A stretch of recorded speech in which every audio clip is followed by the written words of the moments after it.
So it's come time to start annotating or detailing my drawing. And one thing that we're always conscious about is the scale. Now, the scale will control things like how big or how small your dimensions, your text, even the scale of your line type can be controlled with the annotation scale. So what I'm going to do in this drawing here is I'm going to add a couple things. And I'm going to add a dimension. Let's just add a radius dimension there. I'm going to add another dimension here just so we can see how this is going to work.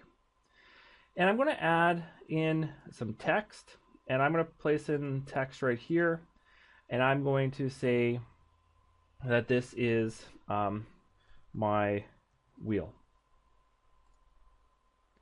Now, one thing I have to make sure is that my styles are actually set to being annotative. So I'm going to go to my text style here, and I can see that right now, because of the little A symbol here, I can see that this style that is currently active is set to annotative. Also notice that when I roll my wheel, or sorry, my cursor over top of this dimension, notice that the little symbol pops up as well to show me that that object's annotative. Now that symbol, which to me kind of looks like an A, is supposed to be the cross section of a drafting scale, is where that symbol came from. Now down here in my status bar, I can see a couple different icons. I can see show annotative objects, I can see add scales automatically, and I'm actually going to turn that on. And I can see that the annotation scale of the current view is currently set to 1 inch equals 1 foot. Now I'm come to this little flyout here, and what I'm going to do is I'm going to pick 1/2 inch equals 1 foot, and notice that all the annotative objects, so the dimensions, the text, the line type scales, they all scaled because I picked a different size. Now the reason why it happened automatically is because I have the add scales automatically turned on.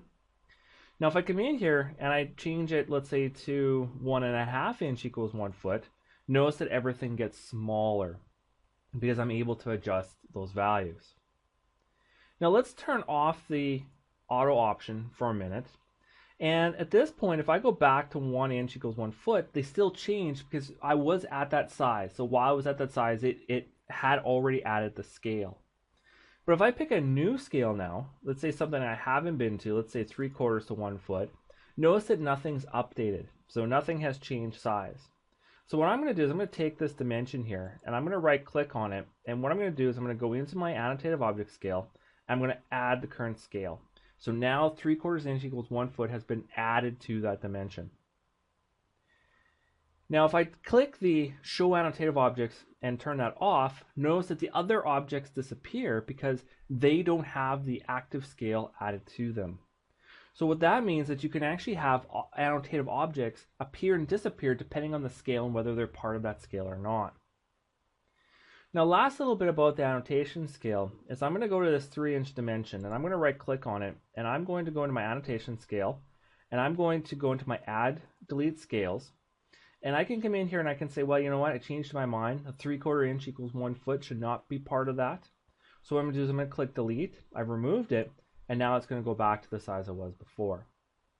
So again, there's 3 options down the status bar. There's your show annotation objects, which shows the objects regardless if they have the current scale applied to them or not. There's our add scale automatically option, and then the flyout where you actually pick your scale.